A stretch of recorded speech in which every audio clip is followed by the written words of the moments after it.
নবাবিয়া মিশনের কর্ণধার শেখ শাহিদ আকবর সাহেব রয়েছেন আমাদের অভিভাবক, এবং আশিক জুয়েলার্সের কর্ণধার আশিক দা রয়েছেন, এবং আরো অনেকে এসেছিলেন, অনেকে চলে গেছেন, অনেকে বসে আছেন, সবার নাম আমি নিচ্ছি না। একটা কথা বলে রাখি, লাইভ চলছে, এসএসটিভি পাবলিকেও লাইভ চলছে। একটা জিনিস বলে রাখি, এই প্রোগ্রামটা কিন্তু কেউ ভুল বুঝবেন না, আমরা করিনি এই প্রোগ্রামটা। এই প্রোগ্রামটা করেছে, এই যে দেখতে পাচ্ছেন, জামিয়া দারুল মুস্তাফা এই প্রতিষ্ঠান। এটা হচ্ছে একটি শিক্ষা প্রতিষ্ঠান, মহিলাদের শিক্ষা এখানে দেওয়া হয়। 2015 সাল থেকে শুরু হয়েছে এই প্রতিষ্ঠান।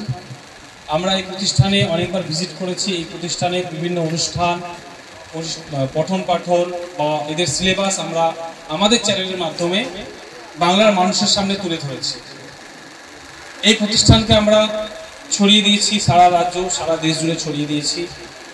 আমাদের দ্বারা এই প্রতিষ্ঠান উপকৃত হয়েছে কিছুটা হলেও। এই ধরনের অনেক প্রতিষ্ঠানকে আমরা তুলে ধরেছি। যাক, আজকে আমাদের এই সফলতার পর প্রথম একটি অনুষ্ঠান এই জামিয়া দারুল মুস্তাফার পক্ষ থেকে রাখা হয়েছে। আমরা আজকে অতিথি, এসএসটিভি পাবলিকের যতজন আমরা আছি এখানে, সালমান ভাই, মেহেদি ভাই এবং আমি, আমাদের নাম নেওয়া হচ্ছে, কিন্তু আমাদের টিমে আরও অনেকেই আছে। অনেকে এসেছেন, অনেকে আসতে পারেননি। তাই আমাদেরকে সংবর্ধিত করতে, উৎসাহিত করতে, আমাদেরকে ভালোবেসে সেফগাতুল্লাহ সাহেব জামিয়া দারুল মুস্তাফার মাধ্যমে এত সুন্দর একটি অনুষ্ঠান তিনি আয়োজন করেছেন। তাই আমাদের চ্যানেলের পক্ষ থেকে এবং আমার পক্ষ থেকে অসংখ্য ধন্যবাদ জানাই, শুকরিয়া জ্ঞাপন করি। আজকে আমি স্টেজে দাঁড়িয়ে সত্যি ভাষা আমি খুঁজে পাচ্ছি না, কি বলবো। এই অনুষ্ঠানটা দেখে এতই ভালো লেগেছে, কারণ আমরা এতদিন মানুষের অনুষ্ঠান বা আপনাদের অনুষ্ঠান কভারেজ করেছি। আমরা স্টেজের নিচে দাঁড়িয়ে স্টেজের মধ্যে কি ঘটেছে সেই জিনিসটাকে আমরা মানুষের সামনে তুলে ধরেছি। আজকে আমাদের প্রথম অভিজ্ঞতা হচ্ছে যে আমরা স্টেজে দাঁড়িয়ে আছি, অতিথি হিসেবে আমরা এসেছি, আমাদেরকে উৎসর্গ করে বা আমাদের জন্য একটা অনুষ্ঠান আয়োজন করা হয়েছে এই প্রতিষ্ঠানের পক্ষ থেকে, জামিয়া দারুল মুস্তাফা। তাই সকলকে বলবো, এই প্রতিষ্ঠানের দিকে নজর রাখবেন, দোয়া করবেন। আমরাও এই প্রতিষ্ঠানের পাশে থাকবো। এবং আরও একবার বলি, কেউ ভুল বুঝবেন না, অনেককে ইনভাইট আমরা করতে পারিনি, কারণ আমাদের অনুষ্ঠান নয় এটা। আমরা আমাদের পক্ষ থেকে একটা অনুষ্ঠান করব, আমরা সাফাই দিয়ে নিচ্ছি একটু আর কি।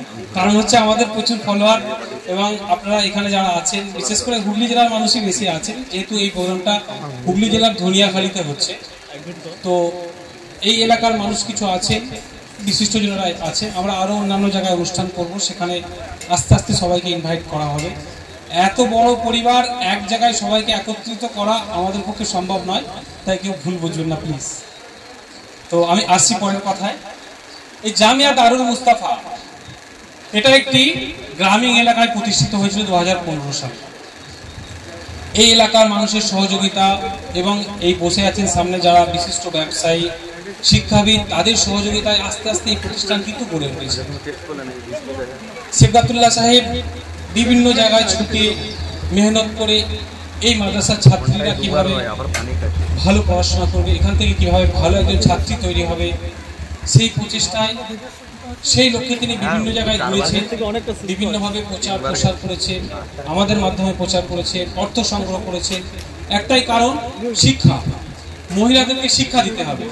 তো আমরা এসএসটিভি পাবলিকের পক্ষ থেকে এই ধরনের প্রতিষ্ঠান, শুধু জামিয়া দারুল মুস্তাফা নয়, আমরা বহু প্রতিষ্ঠানকে আমাদের চ্যানেলের মাধ্যমে তুলে ধরেছি। নবাবিয়া মিশনের শাহিদ আকবর সাহেব এখানে আছেন, তার প্রতিষ্ঠানকেও আমরা তুলে ধরেছি। এই ধরনের হুগলি, হাওড়া থেকে শুরু করে সারা ওয়েস্ট বেঙ্গলে, একেবারে দার্জিলিং থেকে নিয়ে সুন্দরবন, কাকদ্বীপ থেকে কুচবিহার, সব জায়গায় আমরা গেছি। আমি মনে করি একমাত্র এসএসটিভি পাবলিকই এত বড় একটা এরিয়া কভারেজ করতে পেরেছে। তো আমরা সব জায়গায় গেছি, বহু প্রতিষ্ঠান আমরা তুলে ধরেছি মানুষের সামনে। একটাই উদ্দেশ্য, প্রতিষ্ঠানটা দাঁড়িয়ে যাক, প্রতিষ্ঠানটা চলুক, ভালোভাবে চলুক, এখান থেকে ভালো শিক্ষা গ্রহণ করুক ছাত্র এবং ছাত্রীরা।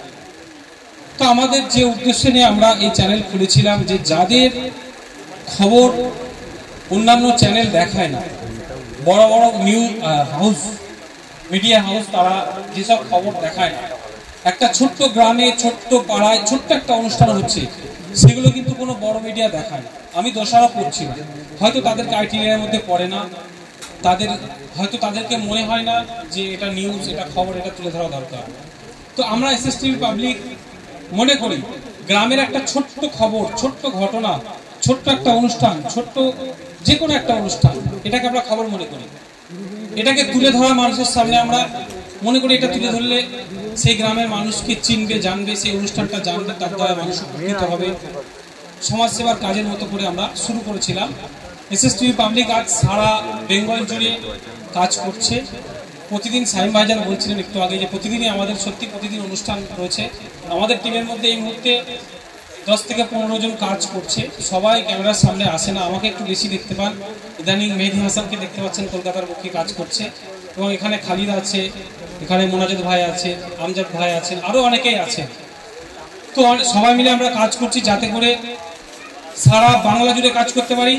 জামিয়া দারুল মুস্তাফার মতো এই সুন্দর প্রতিষ্ঠানকে আমরা মানুষের সামনে তুলে ধরতে পারি। আমরা চাই প্রত্যেকটি প্রতিষ্ঠান তারা সফলতা অর্জন করুক, তারা দাঁড়াক, তাদের ছাত্রছাত্রীদেরকে তৈরি করুক, তৈরি করে সমাজের বুকে প্রতিষ্ঠিত করুক, মানুষ হওয়ার মতো মানুষ হোক। আমরা চাই, এটাই আমাদের মূল লক্ষ্য, মূল উদ্দেশ্য। এর পাশাপাশি রইল আমাদের একটা ফান্ডিংয়ের দরকার। সেজন্য কিন্তু আমরা কোনো রকমভাবে ফান্ডিং নিয়ে কাজ করি না। আমরা বিভিন্ন এই খবরের মাঝামাঝি বিভিন্ন প্রতিষ্ঠানের বিজ্ঞাপন আমরা দিয়ে থাকি। যেমন ধরুন আশিক জুয়েলার্স, এখানে আশিকদা আছে, আশিকদার আমরা কাজ করেছি, একটা খরচা নিয়ে, আমরা ট্রাভেলিং খরচা নিয়ে কাজ করেছি। আশিকদার মতো এই ধরনের ব্যবসায়ী প্রতিষ্ঠান, সেই সমস্ত ব্যবসায়ী প্রতিষ্ঠানকেও আমরা সারা বাংলার বুকে, সারা দেশের বুকে, সারা বিশ্বের বুকে তুলে ধরেছি। একটাই কারণ যে মানুষকে ছোট জায়গা থেকে আস্তে আস্তে আস্তে আস্তে তুলে ধরে বড় জায়গায় নিয়ে যাওয়া, এটাই আমাদের এসএসটিভির মূল লক্ষ্য ছিল। যাকে এসএসটিভি পাবলিক বড় জায়গায় পৌঁছেছে। 10 লক্ষ ফলোয়ার ফেসবুকে সম্পূর্ণ হয়েছে। টোটাল আমাদের 15 থেকে 17 লক্ষের পরিবার রয়েছে। আমাদের ইউটিউব চ্যানেল রয়েছে, ইনস্টাগ্রাম রয়েছে, সেখানেও আমাদের প্রচুর ফলোয়ার রয়েছে। তো ফলোয়ারদেরকেও, যারা লাইভ দেখছে তাদেরকেও ধন্যবাদ জানাবো। এবং ধন্যবাদ জানাবার ভাষা নেই। আজকে জামিয়া দারুল মুস্তাফা আমাদের জন্য যেটা করেছেন, আজকে আমি জোর গলায় বলতে পারি, জামিয়া দারুল মুস্তাফা আমাদের জন্য যেটা করেছে, আমাদের লাইফের সব থেকে বড় আনন্দের দিন আজকে আমাদের লাইফের সব থেকে বড় আনন্দের দিন। এত বড় অনুষ্ঠান আমাদেরকে উৎসর্গ করে কেউ করেনি, তাই সেবাতুল্লাহ হুজুর করেছেন, জামিয়া দারুল মুস্তাফার পক্ষ থেকে করেছেন। ধন্যবাদ জানাই সকলকে।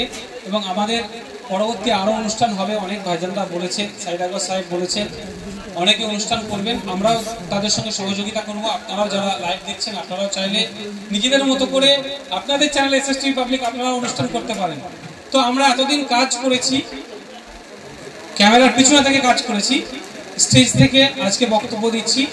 আমরাও এই 10 মিলিয়ন যে পরিবার হয়েছে, আপনাদের সঙ্গে এই খুশি আনন্দ ভাগ করে নিতে চাই।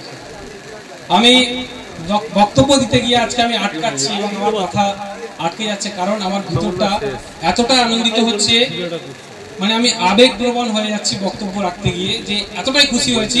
আমি গাড়ি থেকে নেমে গেটে প্রবেশ করার পরে আমি বুঝতে পেরেছি অনুষ্ঠানটা কেমন হতে চলেছে। আমাদেরকে উৎসর্গ করে এত সুন্দর অনুষ্ঠান এই প্রথম কেউ করলো। আমি তাই আরও একবার ধন্যবাদ জানাচ্ছি। ধন্যবাদ জানিয়ে ছোট করবো না। আমরা কথা দিচ্ছি, আমরা পাশে থাকবো সবসময়। এবং আপনার মতো যত প্রতিষ্ঠান আছে সকলের পাশে থাকবো, সকলকে সঙ্গে নিয়ে কাজ করব এবং সারা বাংলার মানুষের কণ্ঠস্বর আমরা হয়ে দাঁড়াবো। এবং আমাদের সহযোদ্ধা যে সমস্ত মিডিয়া রয়েছে, ডিজিটাল মিডিয়া রয়েছে, তাদের সকলকে নিয়ে আমরা একসাথে কাজ করব, এই অঙ্গীকার হচ্ছে স্টেজ থেকে। আমার বক্তব্যের মধ্যে কোনো ভুল ভ্রান্তি হলে আপনারা ক্ষমা করবেন এবং লাইভেও যারা দেখছেন তারাও ক্ষমা করবেন। আমি হয়তো কথা